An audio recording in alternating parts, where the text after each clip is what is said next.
Good evening, ladies and gentlemen. Welcome back to Wednesday Night Live. Finally, my God, have we been blessed this week with this weather. Hope you've got plenty of questions lined up for me. Yeah, I'm about my wit's end, but we'll dig into that in a minute. Nothing anyone's done, actually, for once. But for now, let's, if I can actually find it, let's run the intro and we'll get into it after.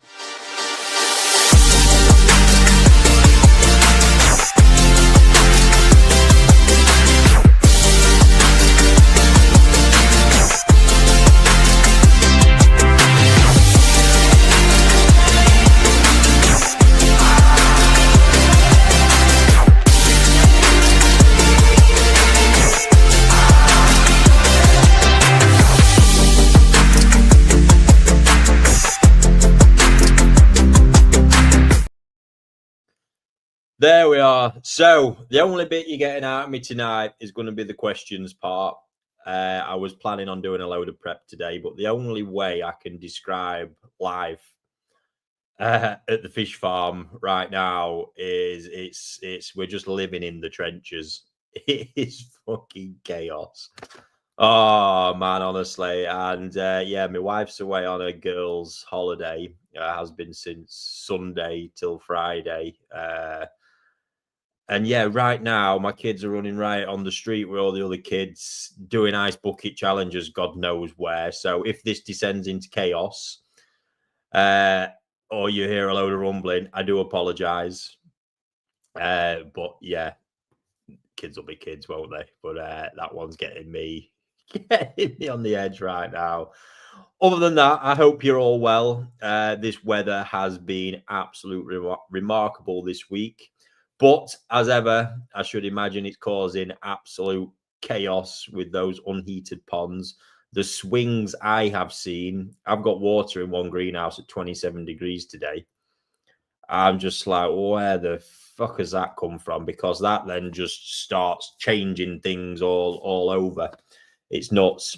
And the outside ponds, again, warming, very, very quickly. And hence, obviously, where that comment comes in, because that's going to be happening for you guys then, as it looks like over the weekend, we're going to be tapering off quite rapidly as well. So, big bit of advice on that one. If you are unheated, is just look a few days down the line, feed for the colder temperatures still, slowly build it up, because yeah, you've got to get that filter there. It's what it's all about, really. It's not necessarily what the fish will eat. It's what your filters can cope with at all times, even in a growing pond. That's absolutely still the case as well. You need to be, you've got to feed the filter. You've got to get that up. So, yeah, crazy. Richard's had a barbecue. Yeah, literally. So I absolutely flew.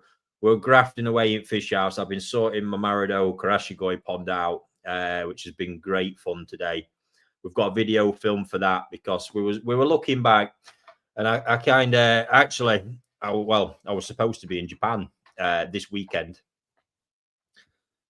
Everything's set and lined up for that. And now I'm not going to be. And you'll get the full story on that and a few other bits tomorrow. I've got a journal video dropping in the morning. So look out for that one. But it's been stressful, to say the least. And if those of you who haven't seen it in the WhatsApp group already, the Tosai event we had planned at the weekend, we have actually cancelled as well, because through pond space, logistics, fish that have moved outside, temperatures just being all over the place. I can't do anything with Tosai unless they're super settled at ambient temperatures, because if I don't get that bit right, all that will happen is when they go to your guys' ponds, it'll be a shit show. And yeah, newly imported. I say newly, obviously they come out of quarantine, but they're still relatively new to the country. They can be quite fragile and temperamental things, depending on, again, breeders, varieties, some more than others. So on that one, we have pivoted, and we're going to be working them through. We actually started today on the Koi Online WhatsApp group, sifting some Taniguchi Tosai out, which were fantastic fish. And then we're just going to keep going, bring the website into it now as well. But yeah, it's been fun. Like I say, I'll not say too much because it's in the in tomorrow morning's video, but challenging. And then, you know, I want to thank everybody as well still for the continued support and patience. We are working our arse off as a team, getting all the orders out. Obviously, it's nice people are coming forward. Everything that's been overwintering, it's going. It doesn't still seem to be going down fast enough, but it's going, and there are realities to how many fish we can actually pack and get out a day. I've got a fantastic process in place for that now as well. So if you have still got fish with us and you like them getting out, we have a cut-off of end of day on the Thursday for shipping on days the following week. It's helping. It's madness. New fish have come in. We've had another shipment in, so they added to the problems because again, it's just more temperamental fish just arriving that we have to balance up. Crikey. So yeah, there we go. The video though, however, today we've been filming with the Karashi guys, something we were looking back because it's not necessarily, I think we've got lots of educational stuff on the channel still, but it's really, really important to me that we don't move away from it. And we were looking back and I just sort of said we've not really, I think over the past couple of years, done many of the journeys with the video, capturing them at all the different selections. And just with some of the batches lined up, I think it could be a good year for it. So what we're planning to do, start with the Karashi today, pretty much as I can, every batch of fish that I'm planning to grow as a batch where there's some value and information to be gained, we're going to capture that whole journey from beginning to end across all them fish. And then on top of that, we're actually starting the first one on Friday. Chris has just kind of pointed out in between his potato farming. I know I'll be watching this, so I'll drop a few jibes in. We probably don't do enough of kind of sharing a lot of the results we've been getting with customer grow on fish and stuff like that, because trust me, we've got some amazing ones. And I think for a lot of the data, being the spreadsheet wanker as he's affectionately named, the information he has given me has been very useful, to be fair. He'd like more information, but I'd like to actually see it there, the kind of hard results. So we're going to net the whole pond up. It's one of the growing ponds. The selection's done. They're all in there for now, for the time being. It's a little bit heavy on the stocking, so there will be fish come out at some point. But we're going to start and photograph everyone, measure everyone at this point. Obviously, they'll all be dated then. And I think we're going to get the scales out and take the weights as well, because I really like that Sakai do. I had some updates on some fish recently, and you see it all documented down the side with the size and the weights and the dates. I was really impressed with that. So I think that'll be pretty cool to do. Don't forget, in amongst this, guys, questions, please. Fire some questions in because of the madness today. Obviously, the wife being away, I had to stop. We were literally in the middle of filming, stop, go and pick kids up. I brought them back up to Fish Farm with me. And then I'm just working away. We were right at it. And I promised them we could have a barbecue tonight. And then I completely forgot it was Wednesday and I was due on here. So absolutely come back like a nut job, fired barbecue up. Got all that done anyway, and now here I am. However, how the day's gone, I've not managed to do a Koi focus segment. And then one other bit I actually want to ask you all about. I think I can do a poll on here, but I'm probably not going to be able to do it. I should practice that before I actually get into it. Is about the auction part of the show. Now, I moved away from this because it wasn't feeling, since we kind of transitioned from the question time, for me, this hour that we have, as much as I can do it, has always been about education and putting the sales side into it. For me, wasn't feeling 100% right. On top of obviously the chaos and not being quite organized, when I am into something, we always get it done, and I wasn't feeling that. So if you wouldn't mind in the comments, just let me know. Is it something you liked? What is it you necessarily got out of it? Would you like to see it as part of the show, or try and keep it more educational? Because ultimately this hour I do it and I give it for you guys. We can do sales stuff if we could.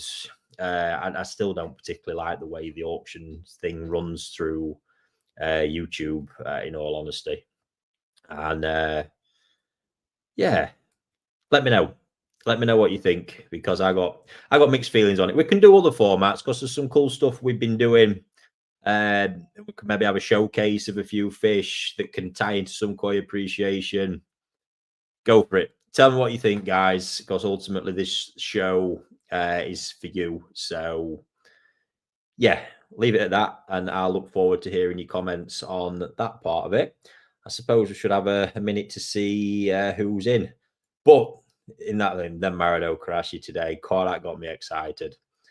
You think Karashi? No, obviously you know what I'm like anyway. But having seen how they've grown already, so of the Mujimono varieties, the single coloured stuff, Marido is probably right up there punching with Marseille. Obviously, Marseille was your original, so I think he always just takes that extra bit. But what Marido produced was nuts, and there's some mega information coming in the video. I think that's going to be on Friday, that one, about the history of that bloodline and what made it. But the one thing we do know is they're unhinged growers. They're just nuts.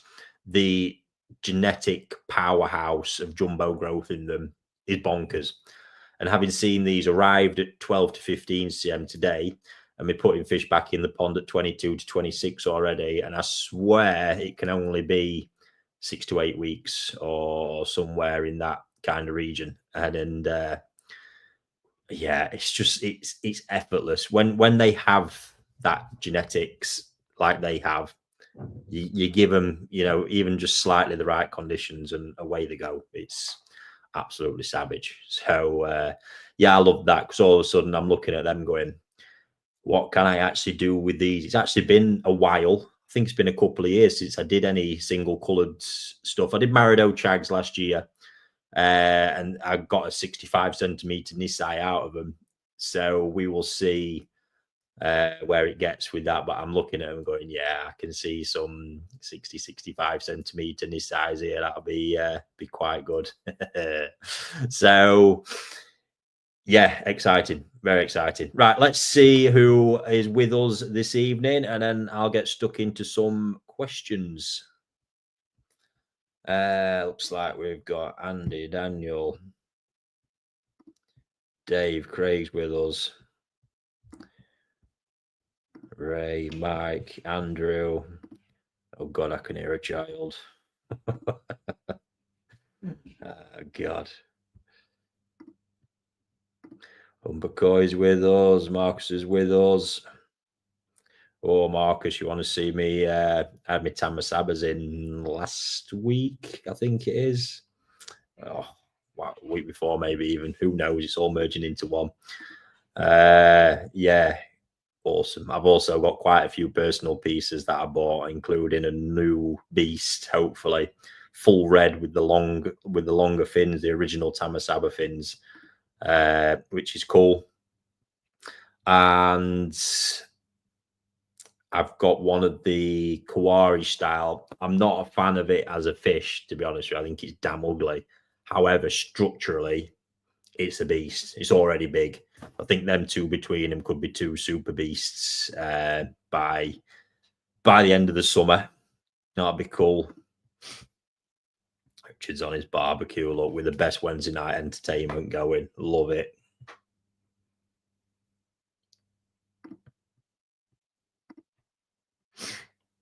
David Martin's still getting 4-degree swing day tonight. Yeah, it's awful. That's, I've been paying attention to it, and I've just been setting the heats to kind of just bridge the gap in between. But it's crazy, and it is so easy just to see again that change in fish behavior. You're looking good, and it's then easy to get too excited with the food and all the rest of it. Before you know it, it's just complete and utter chaos. Louis, I'm guessing you've had a delivery. Not sure, but thank you very much. That's actually been nice, guy. Honestly, it's that immense at the minute, and working my arse just to keep staff morale up, keep everybody going, vibing. Obviously, we're trying to build new systems at the same time to make things flow and be as efficient as possible. And yeah, and then today's been nice as we opened the group up, you know, a lot of feedback on fish deliveries and everybody being super happy. And it is nice. I'm not one, I don't need people showering praise, but it is just nice to know that the work and effort is being received as we want it to be received, let me say.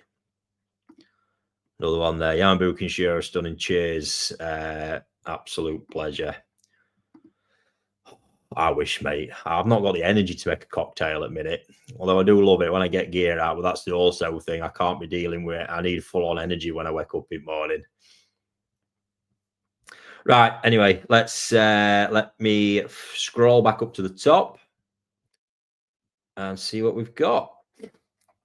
Andy, hi Ricky. I'm just wondering if you could advise me. I have a Nexus 200. I've treated my pond 4 weeks ago for fluke. I'm all clear now. Sorry, Andy. Where's the question in that one, mate? I'm presuming is it a bit further down? Was there a character limit? I've just started using Sake Balance 4 times a day, pond at 22. I've noticed in my outer chamber I'm getting a lot of form bubble type, and I recently just added my media to it.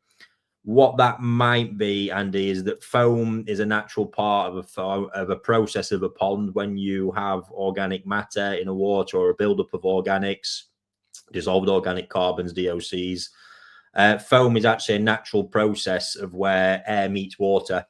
And obviously then when you agitate it as well, it kind of makes the process more active. And it will naturally, the foam naturally creates, because then the foam is what extracts the organics out. So I would probably say it might just be that, you know, something you've done has caused that. Up in the feed naturally will create more organics, more loading in the water, and that's likely where it's forming. So you may well just want to maybe increase your maintenance a little bit. Or even just again take it steady, as long as you're treating your water properly, a little bit more water changing or something like that to help get them lowered is what I suspect it might be. 4 weeks ago for fluke, so no, it's not going to be. Sometimes when you add a treatment, again, that can do it as well. I don't think it's going to be that in this instance. What you might also want, presuming the fish are in good condition, the only other thing that forms a frothing like that in the water can be fish mucus itself. So if the fish are losing a lot of mucus, what you might tend to find is it actually forms on the top as a foam, but it will smell a little bit more fishy when that happens. I'd also suggest probably just checking your ammonia, because that along them lines, mucusing I've just described and loss of it could be you might have had a bit of spike of ammonia that might be causing a bit of mucus loss. So a few things to check out there, mate. Oh, I nearly missed one then. Okay, evening everyone. Ricky, how do you keep yellow or key on yellow koi? Is there any special food, or do you just feed normal color food? So 2 angles you might be coming at this from. There's the yellow going more orange, and then there's actually it becoming too light, as Benny could potentially as well. So what's the issue here? It all comes down to the quality and stability of the yellow color, because you can quite happily make a Hiyotsuri yellow if you abuse the color enough. For me, some examples I often give, let's go with Kiyotsuri first of all, and I can share a bit about mango Karashi gois in general. And let's look at golden corn, you know, because that's a yellow, a really stable yellow color. For me, when I've always come to Kiyotsuris, Otsuka does make them superb. They look the nuts. What I find is, though, the minute they hit UK water, especially, or not even long after harvest, they come up from harvest looking really yellow, but it's because they've been in a kind of low UV environment. Then when they hit the sales ponds, they'll look good. Then they'll start turning a little bit more, that color deepening. When they hit the UK, they tend to start going more of a light orange in color. They don't tend to stay that popping yellow. On the flip side of that, Marahiro produces very good Kiyotsuri and has a really stable yellow color. It tends to be when a yellow color is stable, you can feed it color food and it will enhance the yellow color. If it's not that stable and you feed it color food, what you will do is turn it more orange. And this can only really come from experience. So I know that from Otsuka Kiyotsuori, because I have first-hand experience of them. I know that of Marihiro. If we talk about Okawa Karashi Goi, for example, that when I had those, that mango color, most of them, as I fed them color foods, I did just made that yellow more intense. The Marido Karashi I've got, they will not generally go a super deep, rich yellow. So if I feed them color food, it can only improve things. There's not the potential for the real deep, rich mango color in them even. And then we go to, Taniguchi Golden Corn. So what, in essence, he has done there, he's created a really yellow, stable yellow color. So what he's managed to do from that is now create Kiyosagi, which I've obviously been getting very excited about. There's a breeder I know who has tried doing Kiyosagi as well, and they mainly will turn more of an orange color. These things are yellow. Doesn't matter what I do. If I hit that color food, it will stay yellow. So, and then really, in essence, you treat it the same as you do Benny. But the same with Benny. Some Benny you can't turn deep red. There's certain bloodlines where it doesn't matter how much color food you throw at it, that color won't turn because it's not in the genetic potential of the color to do it. So, yeah, yellow color food will do the job, but the end result will be determined by the genetic potential sat in that yellow color. So I hope you find that useful. UV applies the same as it does with normal Benny as well in this instance. If you don't hit it with enough UV, you won't get the results that you're looking for either. That color is gonna fade out.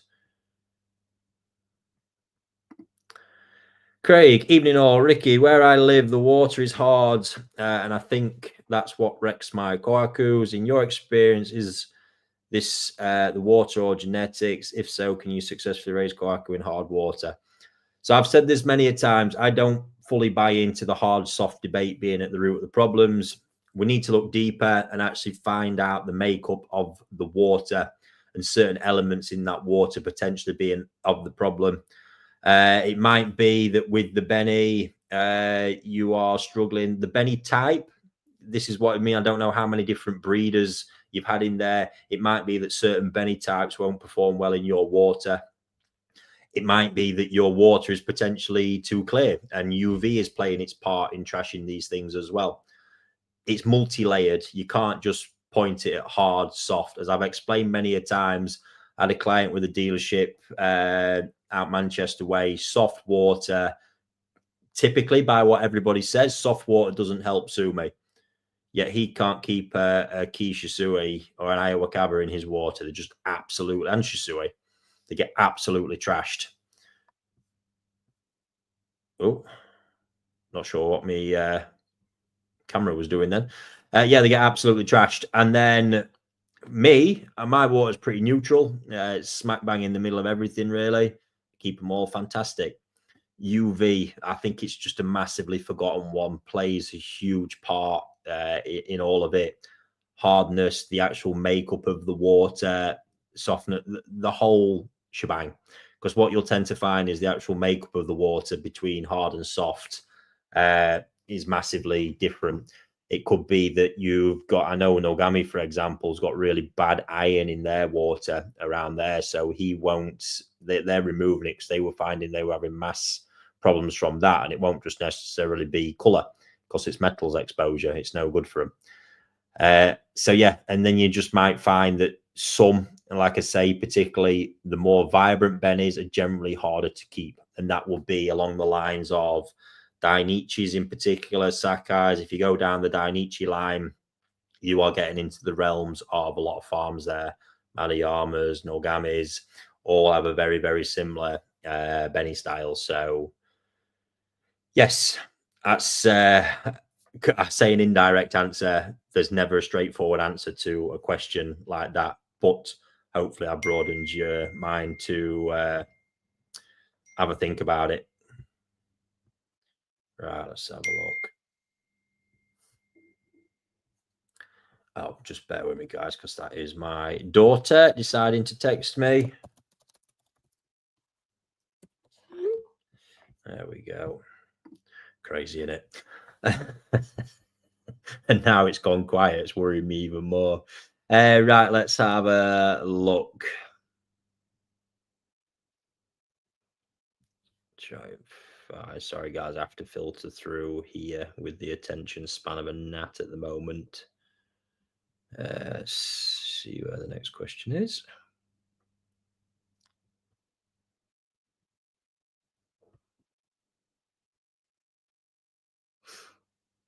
Paul's got main pond at 18.8 today and grow on in full sun at 22.1. Nice, unheated.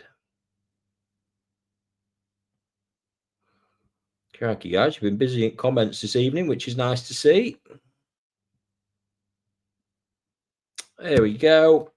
I mean, evening thoughts on mountain tree lotus root media. Seen a few YouTubers promote it, but seems pricey. Yeah. I mean, the bit that's got me on that is the YouTubers promoting it bit. Oh, for fuck's sake. But we'll move on from that one. I do love the YouTube community because I think it's so important for the hobby, but it's that whole shebang part of it fucking drives me potty. However, the media seemed interesting. I think we shared it on a video recently. I've taken delivery of the rest of I think it was four more showers for my big growing ponds. So obviously I have media. I've got to fill those up with media. And I've been very happy with the Shigure bacteria home that was in the existing ones. It's done the job. But the Lotus stuff seems interesting. And I think I'm going to go to the expense of kitting one of those out with it to see if there is any difference there. Why not? I think it would be worth doing. It is something that's kind of just caught me. I thought, you know what, that could work. That could make sense. So let's wait and see. But right now, I can't give you any direct thoughts because I've not used it other than looks interesting, worth a shot. I'm going to give it a shot. So let's see what happens and I'll be able to report at some point. I've also got another little change coming up because I run 2 Nexuses on 2 of the outdoor ponds that are also heated now. And I swear down, they must have been installed for 10 or 12 years. And I've never once serviced the outer chamber. The media's never been out of it. And I know it's clean, pretty much clean, because I move the media enough time to time to see, but there is only 50 litres of media in there as well. And I just reminded myself the other day when I was poking around in the shed, I've got like 300 litres of the K Plus kicking around. And with the air tube on a couple, it all needs servicing around there. So I think what I'm going to do with that is have a tinker, get a bit of a new air system in place because it needs upgrading to control the flow. I've got one pump split over the drain and the filter at the minute. So have a look at that, get that done. And at the same time, empty the chamber to actually see the result. And I've genuinely never even opened the little valve and drained it out. So see where that's at. And I'm going to change the media over as well, because just from converting from that 50 up to the 200 litre capacity it can take, and then of the K Plus, instantly turns that into a growing pond for me that can really start handling some loads. So I'll be able to report on that and share an opinion and see how that seems to stack up against the original K1. What pH do you run and what is ideal? Mine sits around 7.5 to 7.8. It's pretty neutral. I think that's good. What I would say, Julian, more than anything, is stability is always key with pH. You don't want the swings. You want to avoid, big swings as much as possible, but monitor your KH more. KH is the lifeblood of your system for your filter performance, just everything going on. Keep an eye on that one. And everyone's got their own opinion on that, but most people will tell you they notice a big difference when they're running a slightly or a solid KH. 6 is known as the ideal value. Obviously, there's the niche cult that will tend to run a lot softer than that. If it works for them, great. But what we generally want here is simplicity and safety. And we know around 6 and maintaining it, you'll have great filter performance and just generally good performance all round.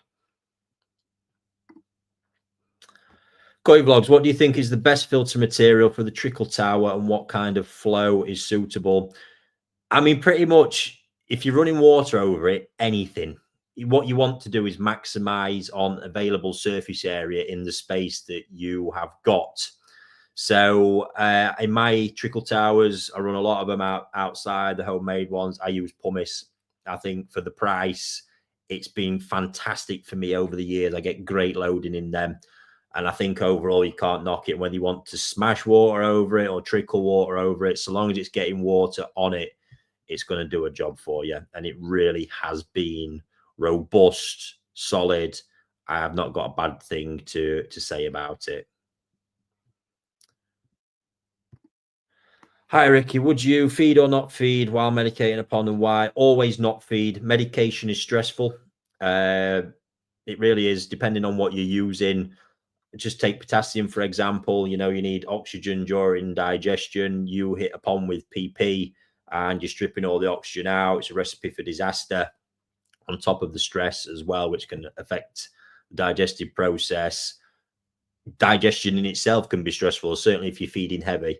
Just golden rule for me, always turn off. There's a pond I needed to medicate today, and then I forgot we'd left the feeder on, so that's been turned off, and I'll assess them tomorrow. I probably will get it done.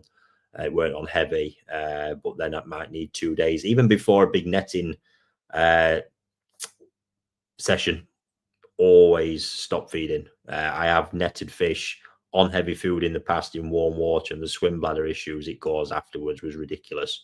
Just exerts too much on them. So absolutely, I've got no scientific reason for it. It was drilled into me by Food Joe back in the day, and I've always gone by it. I have seen, like I say, the results of fish being on heavy food and warm water, and going that way round. So yeah, absolutely crazy. Just bear with me one moment, guys. Apologies.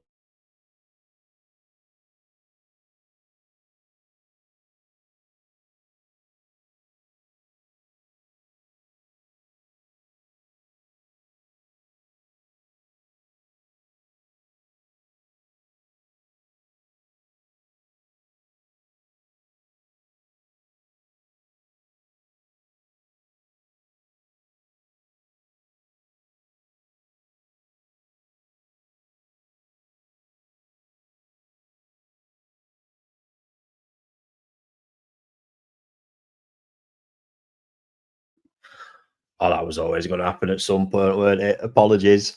They'd actually all snuck into the house. That's how quiet they'd been. God almighty. Right, Julian there. So yeah, anyway, anything that would be a stress event, I always advise to stop feeding to reduce that stress. That's pretty much where we're at with that one. Also, bearing in mind as well, a lot of medications, not filter medications, can knock the filter back a little bit. So feeding, there's a potential you're going to whack that and overload that as well at the same time. So a lot to bear in mind there. What you don't want to do then is go through a medication course and then, have the filters whacked, overfeed them and create a water quality issue. It is no harm to stop feeding for 2, 3, 4 days. Your fish are not going to mind that whatsoever. They will mind what can come as a result of overdoing it during those periods. Julian, do a raffle, Ricky, on a Wednesday night. Yeah, could be an option. Something like that. I think part of the real auction bit was that I don't like the way it all works. Obviously, YouTube is not built for it. We're kind of hack into it to do it. When we originally started all that stuff, we were hacking into it and doing it. Then we had obviously Facebook and YouTube, and it was all chaos. To be fair, we made it happen, but let's see. Dave seems up for some koi appreciation there.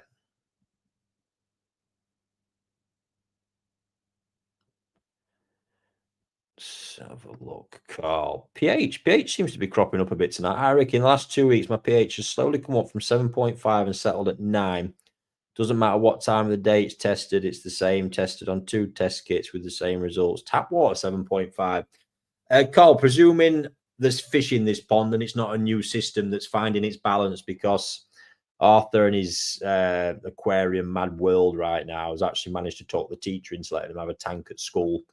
And that one's pH is a bit elevated, but we're looking, there's no fish. It's not cycling properly at the minute. There's no acidification, so to speak. So Probably could do with knowing a bit more about the system, Carl, and where you're at. But I will say, if that's the case, you might need to look at something around actually of an alkali nature causing that to shove up, mate, which would normally be the case. The very fact if it's stable at 9, I mean, it's not ideal. It's a bit toppy, but would need to know a bit more. And you might want to start looking at what could potentially be a cause for that.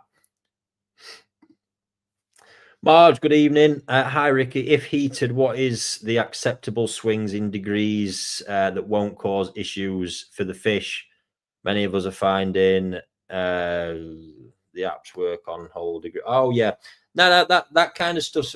The 3-4 degree swings that have been mentioned, the fish will tolerate them, but it is stressful. The big thing it's going to cause for you more is affecting your filter performance, because let's take their difference in behavior at say 14 and 18. If that's the case, that is their behavior is huge. So, if you are coming down to 14 consistently every night, you want to be treating the whole pond as if it's 14, unless you can stabilize it. If you can bridge that gap, go a couple of degrees in between, fantastic. But what you'll do is, while it's at 18, and if you get a prolonged few days at 18, your filter will start building up, everything will change. You'll drop down to 14, and then you're just going to lose them gains and need to build back up. And that's that whole entire cycle, which is why you've just got to keep super steady with the feeding in between all that. You could not do what I do in my ponds unless you've got that ultimate stability with temperature, because you've got to build the filter up to handle what's going on. And as I've mentioned before, even with me, when the water's warm and the system's built up, if I hit them with too big a food increase too quick, you can literally see the filter and the pond take a dip, because the filter's scrambling to develop the bacteria to deal with it. Hi, Ricky. Would you recommend a backy shower or moving bed for additional biological only filtration? Any arm waving guide for 1 kilo food per day? Yeah, I would say my ideal system is having both. However, fluid beds for me are just an absolute fundamental part of a system. And I keep saying it, and it's only because I've not tried a fluid bed with K1. K1 has been, since the first day I saw how fish behaved in a Nexus/K1 filtered pond, it has been there for me in that respect. So, yeah, I would say moving bed, you've probably got more chance again with some of if the newer medias perform as well as they say for your square footage, you're going to get a lot of bang for your buck. But with them especially, you need to be keeping a decent level of KH in there. They can reduce the. Sorry, do you think backy showers could reduce the strength of treatments if loads of water go over them? Yes, just through the gassing effect, absolutely they can. I'm going to say on this one, to be fair, I have been using, and I really, honestly, I would love to do an in-depth video on this. It's too dangerous and risky to do it. But the results recently I've been having using potassium permanganate on flukes, low levels of flukes that would normally crop up from stress events, moving and mixing fish together and stuff like that. And generally how I'm getting ponds performing after it has been remarkable. But the dosages I am using right now, I think would make most people's eyes water. The reason I'm doing it is because, I mean, we know the limit of what a potassium bath, a 1, 2, 3 potassium bath, 1 gram, 2 gallon, 3 minutes. Now, don't get me, I'm not using anything like that, but we know they can tolerate that without doing severe damage. There's so much you do have to take into consideration, because when potassium has reacted, that scum after, the manganese dioxide does massively elevate manganese levels in the water. So you do have to be very careful there. That said, to have the effect, you need to hit them hard. I tend to find the need to have a strong reaction time, and that's keeping that color a strong purple, because some ponds I've hit with a strong dose, I see it even after an hour still. I wouldn't say this is massively organically loaded water either. It doesn't look it, but that stain color, you see it dipping out after an hour. So already it's losing its energy. Now, a couple of ponds, I got to the point where I'm getting 2 to 3 hours of a solid reaction out of it, and it is remarkable, but it is bonkers. I say bonkers doses. The big thing with potassium I mentioned before is you need to get you need to get the right dosage for your pond. The fixed dose on the packet, there's simply too many variables with the treatment to get the results that you need. Sorry, to get that end result. So unless you know, the only way to really get the dosing is trial and error. The one thing I will say is I am there. So if I'm doing this, it get dosed first thing in the morning. So it's got eyes on it constantly, and I've got neutralizers to hand. And yeah, we're ready to act if needs be. And there was, to be fair, one last week that I did have to neutralize because after 3 hours, it was still solid purple. And yeah, the fish, I just knew that they didn't want to be having any more. And at the minute as well, I'm primarily doing it in cooler water. I did some in some warmer water the other day, and then all of a sudden, yeah, you can see the exhaustion kicks in because obviously there's lower available oxygen in the water at the same time. But it really is a phenomenal treatment. You know, for K1 in particular, I never neutralize potassium unless I have to, because it was always told to me, certainly by it was by Jasper at EA. I mean, when it comes to understanding filter media, I don't know if any guy knows more. And that basically they saw this effect it had on K1, whereby, yes, initially the filter would take a little dip, but as it rebounded, it actually grew the biofilm even stronger afterwards. And yeah, what you can also tend to find is it's that kind of coating after that comes that actually helps choke out some parasites like trichodina as well. And when it comes to neutralizing it, sorry, I'm going off on a tangent now as well. When it comes to neutralizing it, sodium thiosulfate is your one, because that does actually neutralize it. When you use peroxide is just a bigger oxidizer than potassium. So it basically goes over the top of it and wipes it out that way.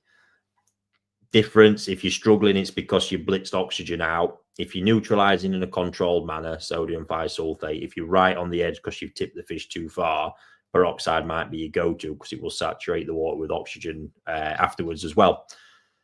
But generally, sodium thiosulfate actually neutralizes it, strips it out. Crazy stuff. Crazy stuff to add to that as well. I've been using that in a few ponds where we've had to do a couple of big water changes, and it's actually been residual in the water for over a week. Blew my mind that a little bit, because there's one particular pond,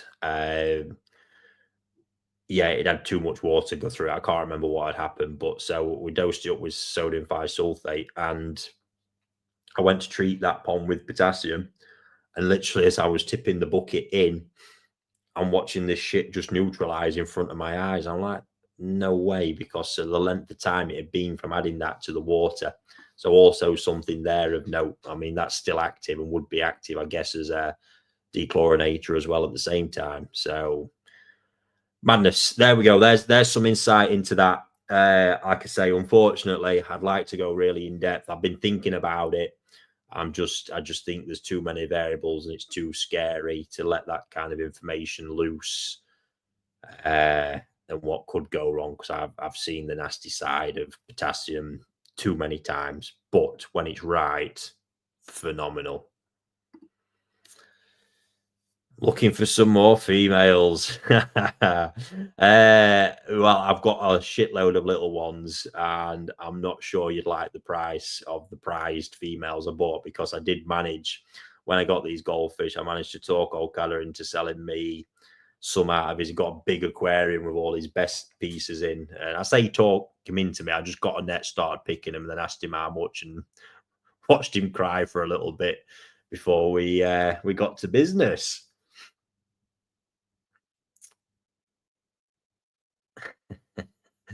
Mickey, did we fill the new job position? Yeah, so we put on the WhatsApp group that we're looking for a fish house assistant. That role is available.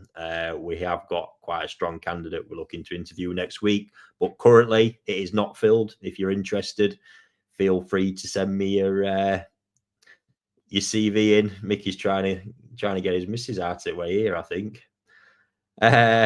Rich. It wasn't that bad, mate. Compared to price of Koi, it was an absolute bargain. Let me tell you, pal, absolute bargain. Tamasaba boy, when are you going to share your new Tamasabas? I've actually shared one over on TikTok. If you want to have a look, that video is popping off as well by the looks of it. Crazy, innit? I make all this Koi content that does all right. Put one on about my goldfish, like it's still my best performing video. I think the previous The Beast videos popped about 500,000 views since I posted it. It's crazy.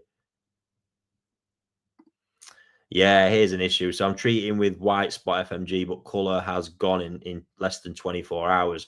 So here's your problem here is obviously formaldehyde in your FMG is, if you are watching this and you don't know, FMG there, formalin, malachite green, two chemicals as a pre-mix together. You buy it. The problem is formaldehyde can remain active for a longer period, and formaldehyde is clear. It's just the malachite side of it. However, if you are ever treating for white spot, my absolute best advice is to use Colombo FMC 50. It's a lot more potent as a treatment, and generally a one-hit wonder for white spot. It can be tricky because it cycles, but whenever I've used that, it's not been many times because white spot's not something we see a lot of. It's always gone in, got the job done. And when you actually look, the formaldehyde concentration of that one is actually a lot higher than other treatments on the market. But unfortunately, you're probably going to need to give that at least 7 days before you treat again. But also, Mark, I presume you have, because it should be on the bottles, turn your UV off, because a UV will break down treatment as well.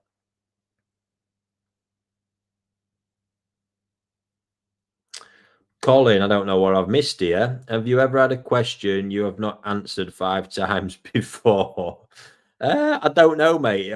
You've got me sweating there. If I've missed one of yours 5 times, I do apologise. If you saw what's here, it's chaos. Feel free to fire it in. But yes, no, I can't. I can't say as I have, mate.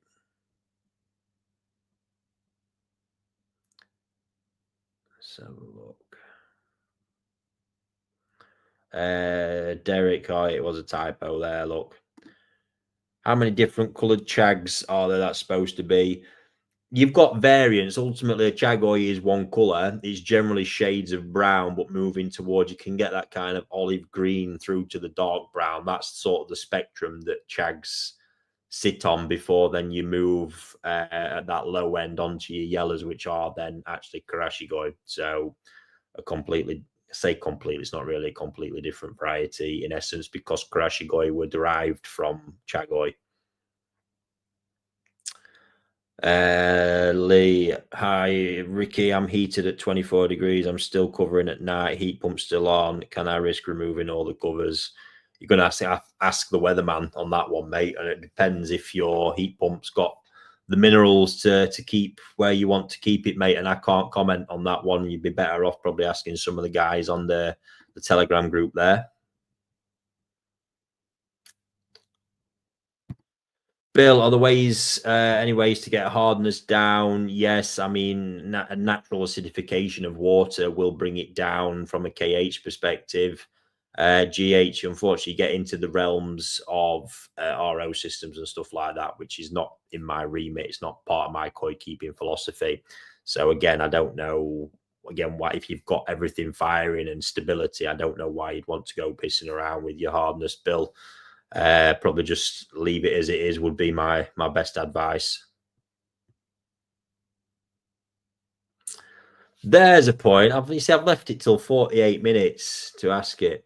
If you are watching and enjoying, guys, hit that like button. And if you're not subscribed yet either, come on, hit that button as well. Doesn't cost you a thing. And thanks, guys, in the comments for always pushing that one. It's appreciated. Mick has got no covers. 18C, set the heater at 18C and we'll follow temp risers. Yeah, there we go. Heat pump hardly coming on at night. That is fantastic. Related to the last question I asked you, I have 4 air stones in the chamber. When I turn it off, the foam goes. Yeah, so it's definitely that. The agitation you're creating in the Nexus, you shouldn't use, and this is actually a big point for fluid beds. fluid beds don't need, the Nexus is designed with that LPD drilled tube at the bottom for a reason, because there's a specific size bubble that creates this very steady motion that is created in one of them chambers. When you kind of see it these days with the drums fluid bed chambers that people make with that big disc at bottom that's erupting it 6 to 8 inches out of the air, it's too much. It is too much. And air stones, you don't actually need air stones in your chamber. What you want to do, Andy, is make sure you've got that ring at the bottom working properly and all clear, and the right size air pump to get that gentle aeration. So it is those air stones and what they're doing that will be creating that effect. It's basically you're creating a bit of foam fractionation, and that's what's going off.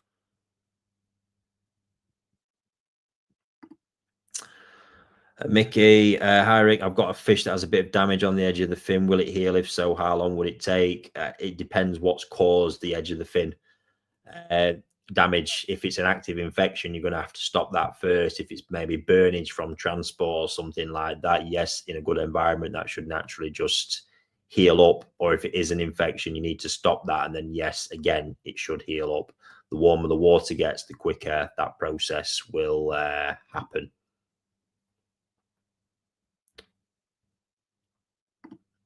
What do all breeders do with the fish that are not offered for sale as toe size? So technically they're tatigoi. They grow them all on for the summer.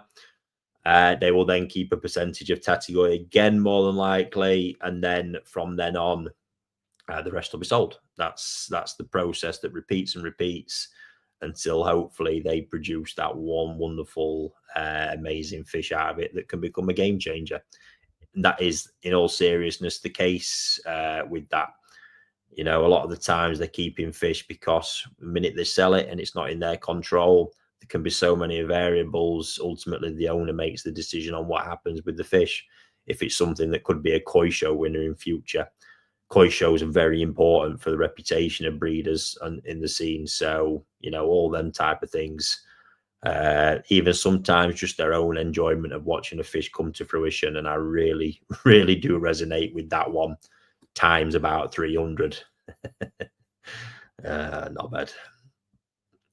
Right, let's have a look.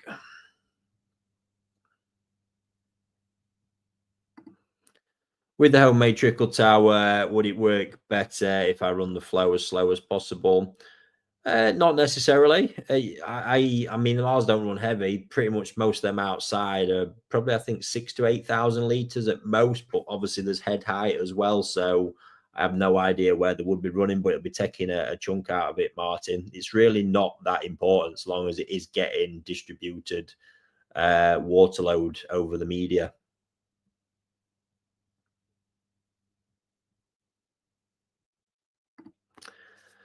Joseph, I'm struggling at the minute with flukes. Can't seem to get rid of them. I've done a LearnX Pro. Oh, excuse me. LearnX Pro treatment, full dose day, half one. All right. Okay. So that routine. 5 days later, still finding flukes under the microscope. That to me just screams of dosage. Whatever medication you are using is not doing the job, Joseph. Unless there's something seriously stressing them out all the time to cause the flukes to come back, they are not. It is not doing the job. And I do believe, you know, there's so many variables in all this. Environmental playing a massive, massive part, but I do think in that instance, for me, that sounds like the medication's not hitting them hard enough to actually clear them off. That unfortunately then again crosses into another line. You can try a different medication, might be worth doing, but it crosses into another line there where unfortunately it comes to going above and beyond what's on the packet, and it's just not a line I'm prepared to cross, guys. So all I can say is it doesn't sound to me like they're being hit hard enough. And I do know that a lot of people don't actually truly know the pond volume, the calculations, you know, unless it's a perfect rectangle, could be 2, 3, 4, 500 gallons out. Who knows? I spent my childhood watching people measure out ponds, sizes of ponds in the shop in front of me, pointing out objects, pointing to their knee or their hip in regards to depth. when you do all that, what we're working with is absolutely nuts. And then you've got to be on the cautious side of it as well. I'm not saying that's the case, but I tend to find over the years, very few people have ever filled the pond up with a water meter and logged that volume accurately. And like I've said, I am having results shifting it with potassium. It is possible. But again, it comes down to making sure the treatment has the desired impact.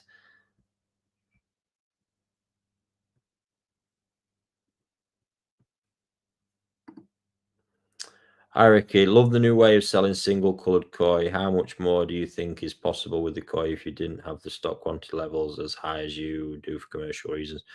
Oh, loads, Richard. I basically got to a point. I'm not quite sure, sorry, what you mean with the selling of single coloured koi, unless you mean by the website. But I tend to find that it's over the years now, I've just got a formula. And with what Chris has done as well, I now literally know what it costs us to grow a fish at X, Y, or Z stocking levels per pond, pretty much as well, which is pretty cool. I still ignore it most of the time, but it's there. It is information. The reality is, it is a simple formula that I just know if I drop that stocking level 50%, and this actually isn't length. Length is the easy bit in growing koi, because if you heat the water warm enough for long enough, throw a bit of food at them, you will get good length growth, especially if it's fish that have the right setup and genetics to do it. The real bit, and it's the bit that is always pointed out to me by people when they see it, is the body volume, because it is the difference maker. It's the difference maker at all Japan level. An extra, and we're talking percentages and fractions at that point. But you can have a fish with the right volume that looks 5 centimeters bigger visually than one the same size that's not got the volume. So I literally at that point just know if I tinker with them, what can be done, and it is probably more from a volume aspect, and I am obsessed with that. But then I know there's a reality to what that then costs, and I need to make sure what I'm investing in there is actually going to pay dividends at the end of it. And commercially, as breeders, dealers, whatever it is, that is a decision that does have to be looked at, unfortunately. I do tend to do shit, however, that is just, I just think that's going to be cool to do. And I'm not going to lie, these Karashi got me feeling like that today, because instead I'm looking, wow, what could we do? I've bullied a customer into keeping the Nisai Asagi with me, because I grow it 60, was it 63, 64? It might have been 65 centimeter Nisai with a body like a Sansai already. So I know full well I can stick 10 centimeters on that over this next season, which is going to take us like a 75 centimeter Sansai. So, and there's a couple of ponds there with some really fruity bits in now that are going to be kept much lower stocking levels this year to really max out on what we can do with them. Got to have some fun along the way, aren't you? 100%. My God, 58 minutes has vanished. That's nuts. Ricky, what do you think about Momotaro new bloodline, the size of his toe size plus 50 cm? Do you already have experience with this new line? Experience as in, I saw Nisai from in that line in autumn.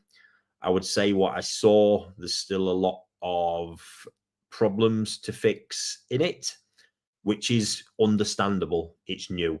They have to work through this stuff. I mean, Momotaro do some crazy things with genetics, and they will do it. And you could see these, for me, were real kind of base issues in that it's not quite a super stable bloodline. But 50 centimeter toe size, obviously, it can be framed in such a way. Sakai's doing that shit in their sleep still. With no hype around new bloodline. That's just through Sakai's genetics and methodology. They hammer that shit. So at that top level, it's sort of stuff like that becomes the base, the benchmark. What you got between them, Sakai, Danichi as well. Danichi will be releasing ample toe size at that kind of size. You just don't get to see it all until someone wants to really talk about it or show it.